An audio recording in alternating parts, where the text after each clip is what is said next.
আমার আজও মনে আছে একটি ছাত্র, সে আমাদের প্রতিষ্ঠানে বাংলা নিয়ে পড়াশোনা করছে, কিন্তু বেচারা ঠিক বাংলা ভাষা সাহিত্যের প্রত্যেকটা বিষয়েরই একটা নির্দিষ্ট গতি থাকে, তার কাঠামো থাকে, তা সেই জায়গাটা কিছুতেই তার মানানসই হয়ে উঠছে না। আমি বহুবার তার বাবা মাকে বলছি, সে অসাধারণ সুন্দর নাচতে পারে, আমি বলছি যে ওকে আপনারা পোস্ট গ্র্যাজুয়েটে ভর্তি করে দিন রবীন্দ্রভারতীতে নাচের দিকে। তার বাবা মা কিছুতেই দেবেন না।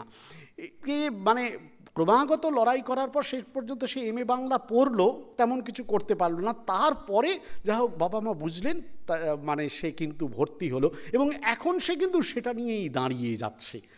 তার মানে ওই যে জায়গাটা, কেন এমএ পড়তে হবে বাংলা, তার কারণ স্কুল টিচার, কলেজ টিচার হওয়ার একটা বড় জায়গা রয়েছে, school service commission, college service commission, এই সবগুলো রয়েছে।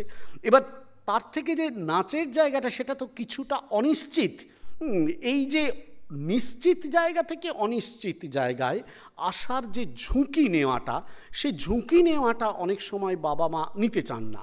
তার কারণটাই কিন্তু অর্থটাকেই আসলে একমাত্র মানদণ্ড করা।